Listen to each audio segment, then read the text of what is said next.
Hello, dans cette vidéo on va parler de tout ce que j'ai mis en place pour atteindre la liberté financière, géographique, la liberté au sens large. Donc je précise que j'ai pas du tout fait des millions en ligne comme certaines personnes sur YouTube. Juste j'ai fait assez pour pouvoir vivre très décemment de ce que je fais et pour pouvoir quitter mon travail très rapidement aussi et donc jamais être allée en CDI en fait.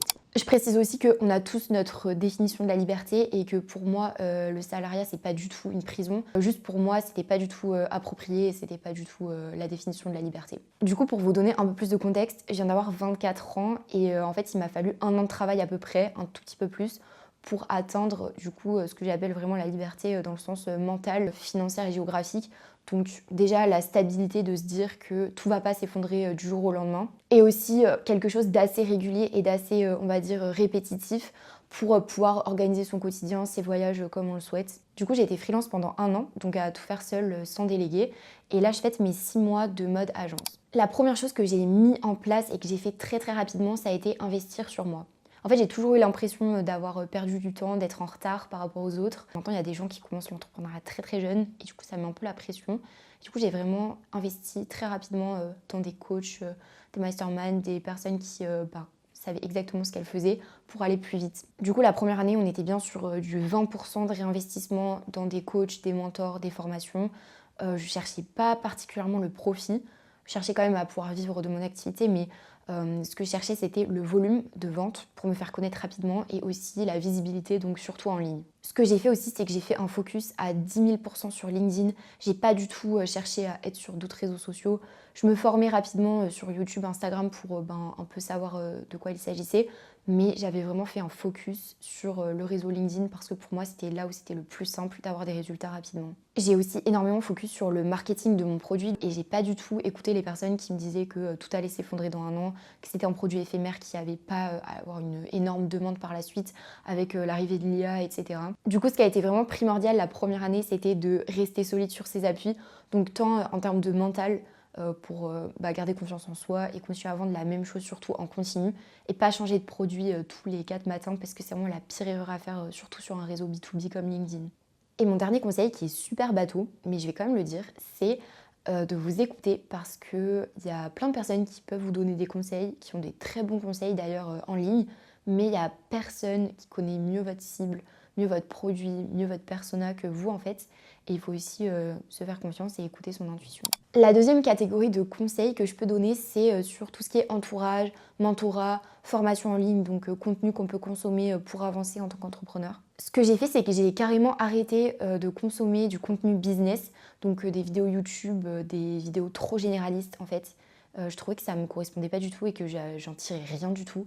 Donc je me suis focus sur consommer des contenus hyper précis, sur des problématiques très ciblées que je rencontrais à un moment donné ou que je savais que j'allais rencontrer plus tard. J'ai aussi arrêté de prendre des calls et d'écouter les conseils d'absolument tout le monde qui passait sur mon chemin parce que ça me minait le moral et surtout ça avançait pas, ça m'aidait pas à avancer plus vite. J'ai aussi commencé à m'entourer d'entrepreneurs de mon âge qui avaient un lifestyle similaire au mien, donc pas du tout Dubai Life, tout ça. Ça aide à avoir plus grand, plus loin, à avoir des gens qui ont une vie similaire et des problématiques similaires, donc ça aide beaucoup. J'ai aussi arrêté d'écouter les conseils de gourous qui vendent de la productivité.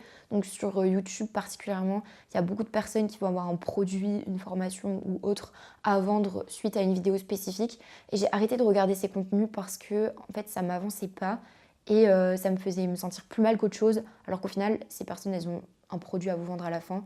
Donc c'est dans leur intérêt que vous vous sentiez pas productif justement. Et du coup, le dernier conseil, c'est vraiment un peu similaire, mais c'est d'arrêter de regarder des contenus, surtout d'américains, je trouve qu'ils sont très hors sol en termes de productivité. Et de toujours chercher le raccourci de la flemme, donc d'essayer d'aller là où on souhaite plus rapidement sans travailler plus. La troisième catégorie de conseils, c'est sur la vision et on va dire le mental. Donc j'ai arrêté de flipper du retour en arrière ou du retour à la case départ constamment. Faut savoir que je suis quelqu'un qui n'a pas particulièrement de vision très long terme pour ma propre personne. Pour mes clients, par contre, du coup, j'ai arrêté d'essayer de me projeter trop loin, mais j'essaie d'avoir des projections réalistes et qui sont atteignables. J'ai aussi accepté que les compétences pour générer plusieurs centaines de milliers d'euros sur Internet, quand on les a, on ne peut pas nous les retirer. Et j'ai noté ce conseil qui n'est pas à prendre au pied de la lettre, mais en fait, j'essaie de toujours me demander comment je me sens et si ce que je fais, ça me rend heureuse. Je pense que c'est important quand même de faire des choses qu'on aime, même si évidemment il y a plein de choses qu'on doit faire quand on est entrepreneur qui sont pas agréables à faire et qu'il faut se forcer à faire. Mais je pense que la majorité du temps doit quand même nous rendre bien, si ce n'est heureux. Et aussi d'accepter de prendre des jours off. Je pense que ça dépend des personnes. Il y en a qui sont incapables de poser un jour complet. Moi, ça m'a jamais posé problème. Je pense que ça dépend des personnes avec qui on travaille, de nos collaborateurs aussi. La quatrième partie, c'est sur la curiosité et ne jamais rien prendre pour acquis. Donc j'ai noté de ne pas se disperser. Ça n'empêche pas d'acquérir de nouvelles compétences. On peut rester très focus sur un domaine, sur un réseau spécifique, dans mon cas, sur des personnes avec qui on souhaite travailler et peut-être pas forcément d'autres. Mais ça n'empêche pas d'acquérir et d'apprendre tout le temps des nouvelles choses. En fait, on a forcément l'impression au bout d'un moment de tourner un peu en rond, surtout quand on vend toujours la même chose sur un même secteur à des personnes qui sont très similaires. Mais en fait, on n'apprend jamais mieux que dans ce cas-là. Ce que j'ai aussi arrêté de faire, c'est de rêver du chiffre d'affaires des autres et de me comparer toujours aux autres parce que en fait, on ne connaît pas du tout leur marge, leur rentabilité, le CV de leurs clients. En fait, on ne connaît rien. Donc, il vaut mieux se focus sur ce qu'on fait et sur nos objectifs à nous plutôt que de se comparer tout le temps. C'est important de se comparer quand même. Mais je sais que ça peut vraiment flinguer un mental et autres. Donc je parle aux gens qui sont à mon niveau, on va dire, d'entrepreneuriat, donc moins de 2 ans. Je pense qu'il faut vraiment focus sur le produit qu'on a et sur servir au mieux nos clients et le reste viendra tout seul, entre guillemets. Aussi noter sur tout ce qui est comparaison, évolution, curiosité, de toujours documenter ce qu'on fait et de faire des vidéos par exemple comme celle-ci, ou même si on ne les publie pas en ligne, pour suivre un peu le chemin parcouru et regarder dans 3 ans, 5 ans, 10 ans d'où on vient en fait. Et le dernier conseil que j'ai noté, c'est d'accepter de rêver grand, de vivre des choses qui sont différentes de ce qui nous était promis de base, de par notre milieu social ou de là d'où on vient en fait. Donc ouais, n'hésitez pas à raconter à tout le monde, vos amis, votre famille, vos collègues, ce que vous avez envie de faire, là où vous avez envie d'être. Ça aide en fait à rendre les choses accessibles, plus concrètes et surtout ça aide à vouloir atteindre ses objectifs plus rapidement parce qu'on l'a dit aux autres et du coup ça doit se réaliser maintenant.